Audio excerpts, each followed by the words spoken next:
Oh, hi there. So in our last video, we talked a little bit about background, backstories, and personalities. And today we're going to be talking about more in detail how to create that personality, how to make sure that those decisions we made in the character creation process actually have an effect in the day-to-day play. Let's hit it.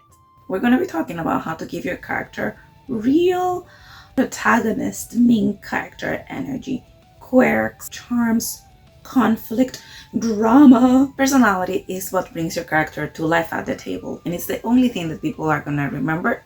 Oops, almost spelled that. Some of the things that we'll go over today. Define a core personality trait without using any type of adjectives. Use your class, species, background, backstory to inspire quirks and behavior. How to build habits that create glittery role-playing moments. How to avoid cliches while still leaning into archetypes and specific ways that we see people as. So what is even a personality? Personality isn't just sarcastic or happy. It's how they react under pressure, how they express affection, how they talk, what they do when no one's watching, how do they make choices and decisions, how they go about existing in life. Instead of listing traits, think of specific patterns. Do they deflect with humor? Do they always try to fix things? Do they hate silence? Do they ask too many questions? Are they kind even when it's not needed or asked or expected of them? A quick tip that it's actually, I think, very useful. Think of your character in a party. What will they be doing? Will they be reciting facts about architecture? Will they be refilling everyone's drinks? Will they be talking to the owner's cat in a corner? What will they do if they were at a party? If you describe your character as being fierce and loyal, I have a pretty good idea of what you mean, versus you telling me they care so much about their loved ones that they're willing to jump in front of danger just to protect them. This gives me a more visual cue, and it's something that you can build upon a lot easier at the table when you're playing. So think of 1 to 2 core personality traits and do not use adjectives to describe this. Think of something specific in the way that they behave and the way that their personality shows up.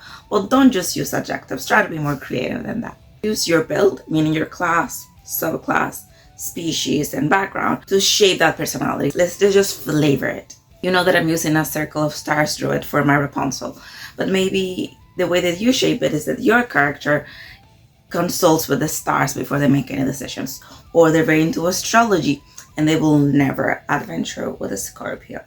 Scribe background, which is something that connects to my Rapunzel build. Let's say that instead of someone that has nice handwriting and that loves nice calligraphy, your character is someone that writes everything, even things that they shouldn't. So all the time you guys get into trouble when people find your character's journals and they find information that they shouldn't. Or they're too shy, which is maybe a core personality trait. And maybe they write too many things like everyone's favorite color, or the way that their eyes were shining in the light for one of the enemies. Just a lot of stuff that doesn't make sense. That is a way that you can use your background for that. Another idea, sort of to not just use my Rapunzel. Let's think that you have a barbarian that comes from a noble background, and then you say that they rage, but then afterwards they apologize for it. I'm sorry, darling. I lost my composure there for a minute. That's something that you can also do. So now let's really go and talk about my Rapunzel. She's super skittish, she's kind of afraid of people, but the whole change between being locked in a tower to not being in an adventuring party, it's confusing for her. So she was locked in a tower one day, and the next day she was adopting a lizard as a pet. So of course her personality is going to be all over the place. This is the first time that she's socializing with people. So she's so excited about everything that she only thinks about helping others. She needs to be useful. She wants to take everything in. So she will be the type of character that heals others first instead of shielding herself, which will probably make her very vulnerable during combat. She will only attack if this is her only option, which is not just like roleplay flavor, but in her case is a coping mechanism. She has not been around people for that long, so the idea of harming others, it's kind of weird to her. It all makes sense. She heals people, She then might protect herself, and last option will be to attack. She's not used to being around people, so why would she want to hurt them? But there's a deeper layer. Let's remember that this is the only thing she used to do for Mother Gothel. So her brain immediately goes to, let me protect people, even before she thinks about shielding or protecting herself. And she needs to learn how to do this if she wants to stay alive. So she's very lovable and vulnerable at the same time. And I think a character like this, that is very sweet and it's not always willing to be a murder hobo, will be super interesting to roleplay at a table. Now on to quirks. So for me, quirks are just simple things that are super easy for you to roleplay and make your character memorable. It can be something like never wears socks because of a family curse, or has a bunch of spells in their spell book but refuses to cast them because they're not glittery enough. Usually for me, quirks are things like this that are kind of chaotic and ridiculous. My longest character that I've ever played, her fireballs are all pink. And the way that she casts spells almost always involves movements similar to those of Sailor Moon. A few more examples. Someone that hums during awkward silences. Someone that has very strong opinions about breakfast and will tell every single person they meet, or they will ask them what is their favorite food to then just start a heated conversation about breakfast. Someone that paints their nails with prestidigitation before any combat just so their nails look nice. Or someone that thinks that maps are alive and talks to them like they're babies or pets. So just some silly quirks that make the character enjoyable to you. And to a certain extent, it can be things that are connected to your background, your class, or even just the world that you're playing in. A good game you can play is, if I will check my character's pockets right now, what will be there? And that will give you a little bit of insight into who they are. Also, another option that people use is to connect quirks with emotions. Like they always polish their sword when they're angry. When they're happy, they have a tendency to rearrange their spellcasting components.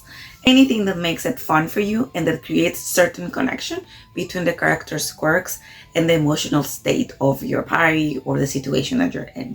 Now, don't be a trope unless it's fun. We're not afraid of archetypes here. Let me just start saying that. But the orphan rogue that is always brooding in the corner and is a loner, they stay booked and busy. I think every person has at least once in their lives played with this character. You can try remixing some of very old cliches with something new just to give it a little bit more flavor. Some examples: edgy warlock, but they're obsessed with baking and they see cooking for someone as their love language. Lone wolf fighter, but they're the party therapist and they make tea and cookies for everyone before they go into combat or after combat as a debrief session, and he holds their hands as they can vent about what just happened. A glam bard, but they only write lullabies for animals that they meet during their adventures. A shy cleric that maybe collects keychains made out of bones of their enemies and they think they're pretty cute. A grumpy druid, but maybe they narrate their wild shapes like it's a fashion show or something like that. You can be a trope, just don't make it weird and inject something new on it so it doesn't feel like you're just rehashing the same stereotypes again and again. So by now, your character should be more than a build. They should be memorable in some capacity. You should feel comfortable if you get any type of situations described. You will know how your character will react way beyond the mechanics, meaning beyond combat and what your character sheet already tells you about how to cause mayhem. Who is this character? How do they behave? What are their quirks? What are their tells when they're nervous, when they're excited? Think they should feel like a real person. Let's remember that we're not aiming for realism, we're aiming for a character that it's memorable. I must have said memorable 2 million times recording this. Join me in the next episode where we're going to talk about how to make it special. Voices, looks, vibes, how to make this character feel like a real living person, not just on how they behave, but also how they look. See you there! Process of casting spells almost always involves movements. Someone that paints their nails with maybe a grumpy druid, but they narrate